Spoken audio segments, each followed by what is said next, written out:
South तुकुकुंज स्थित श्रीनाथ मंदिर संस्थान एवं सहयोगी संस्थाओं के संयुक्त तत्वाधान में शुक्रवार 8 नवंबर से गुरुवार 14 नवंबर तक दिव्य राम कथा का आयोजन किया जा रहा है, जहां महाराष्ट्र से आए कथा आचार्य वेदमूर्ति धनंजय शास्त्री जी के द्वारा भगवान राम के बारे में गलत भ्रमों को दूर करते हुए उनके दिव्य आचरण, कार्यशैली एवं उनके जीवन के बारे में बताया गया।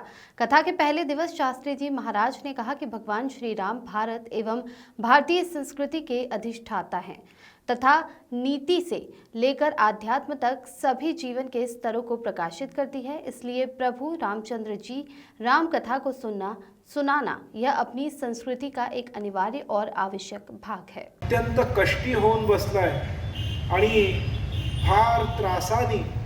फार त्रास होत असताना देखील तो नारद मुनींनी उपदेश दिल्याप्रमाणे राम नामाचा जप करू लागलेला आहे। पण तमोवृत्ती इतकी प्रबल होती त्याची की राम उच्चारतही नव्हता, तो म राम राम राम असंच उच्चारत होता। नारद मुनींनी 2-4 वेळा समजवलं की अरे मरा नाही राम राम, पण त्याच्या ठाई पातकच इतकं होतं की जीभ नीट उच्चार देखील करण्यामध्ये असमर्थ होती, म्हणून ती म राम म्हणत होती। श्रीनाथ मंदिर संस्थान सचिव संजय नाम जोशी एवं प्रचार प्रमुख मनीष ओक ने बताया कि धनंजय शास्त्री जी महाराज ने अयोध्या में राम जन्मभूमि मुक्त होकर राम मंदिर बनाने को लेकर संकल्प किया था कि मंदिर बनने के पश्चात उनके द्वारा देश भर में त्रयोदशी राम कथा का निःशुल्क आयोजन किया जाएगा। इस संकल्प को पूरा करते हुए ये उनकी 11वीं कथा का आयोजन किया गया है।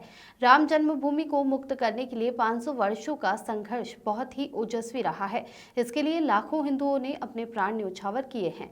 ऐसा प्रभु श्री रामचंद्र जी में क्या है कि उनके लिए लोगों ने अपने प्राण न्यौछावर कर दिए। ये लोगों को पता चले, इसलिए राम कथा को जरूर सुनना चाहिए।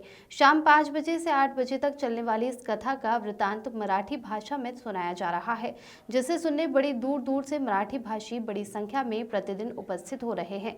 आज के प्रसंग में महर्षि वाल्मीकि जी का इतिहास और प्रभु श्री रामचंद्र जी के जन्म के लिए क्या भूमिका बनी विस्तार से बताया गया, जो रामायण का मूल ढांचा है। क्योंकि भगवान श्री रामचंद्र जी के भक्ति के लिए श्री राम जय जय राम यह त्रयोदशी अक्षरी अर्थात 13 अक्षरी मंत्र का जाप होता है, तो इसीलिए 13 अक्षर का राम उपासना के लिए बड़े शुभ माने गए हैं।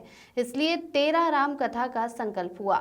मंदिर संस्थान के डॉक्टर संदीप तारे, प्रभाकर आपटे एवं मंगेश भागवत ने बताया कि यह अवसर पर श्रीनाथ मंदिर संस्थान द्वारा प्रतिदिन गुणीजनों का सम्मान भी किया जाएगा, जिसमें प्रथम दिवस समाजसेवी श्री राजीव किल्लेदार जी का सम्मान वेद मूर्ति श्री धनंजय शास्त्री जी के हस्ते किया गया।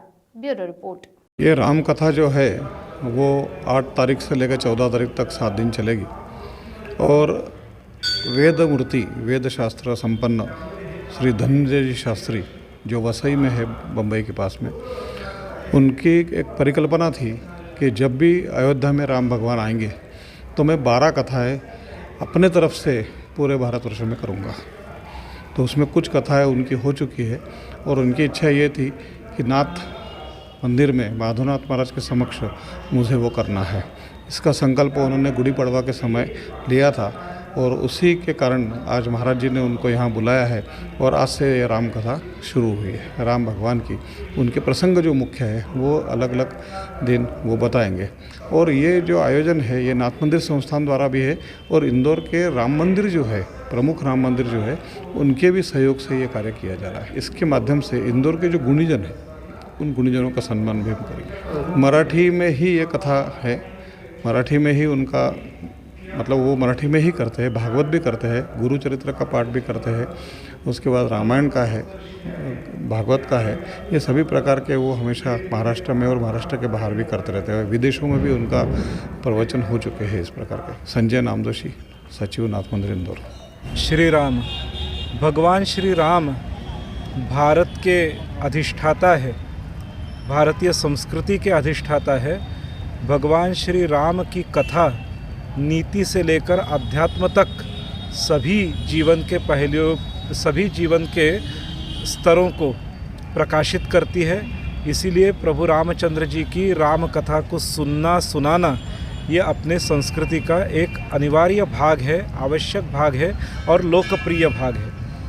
हमने यह संकल्प किया है कि हम 13 राम कथा करेंगे, जिससे कि प्रभु रामचंद्र जी के बारे में अलग अलग प्रकार के जो भ्रम इत्यादि समाज में उत्पन्न हुए हैं, उन भ्रमों को दूर करके शुद्ध राम कथा, भगवान राम कैसे थे, उनका कार्य क्या है, ये सब बताया जाए, इसलिए ये कथा हम कर रहे हैं। ये जो कथा है, इसमें अभी जो कथा चल रही है ये 11वीं कथा है, और 2 कथा करेंगे।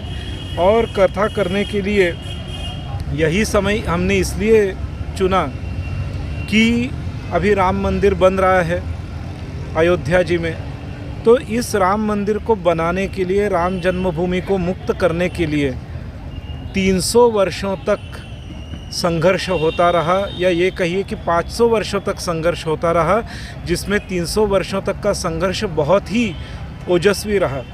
इसमें कम से कम 3 लाख हिंदू मारे गए हैं, कम से कम हम कह रहे हैं 3 लाख हिंदू मारे गए हैं। तो ऐसे प्रभु रामचंद्र जी में क्या है कि जिसके लिए लोगों ने अपने प्राण उनके जन्मभूमि के लिए न्यौछावर किए, ये लोगों को पता चले, ये भक्तों को पता चले, ये आस्तिक नास्तिक दोनों को पता चले। इसीलिए राम कथा सुनाएंगे तब पता चलेगा। इसीलिए हमने राम कथा करने का ये संकल्प किया, और उसके अंतर्गत 11वीं राम कथा जो है वो इस पवित्र क्षेत्र में इंदौर के श्री नाथ मंदिर में हो रही है। तो इस उपलक्ष्य में राम कथा है। आज के प्रसंग में महर्षि वाल्मीकि जी का इतिहास कहा गया, प्रभु रामचंद्र जी के जन्म के लिए क्या भूमिका बनी वो कहा गया है। तो आज के प्रसंग में प्रास्ताविक था, या ये मान लीजिए कि रामायण का जो मूल ढांचा है, भूमिका है, वो आज के प्रसंग में कही गई है। क्योंकि भगवान श्री रामचंद्र जी के भक्ति के लिए श्री राम जय जय राम, यह त्रयोदश अक्षरी अर्थात 13 अक्षरी मंत्र का जाप होता है।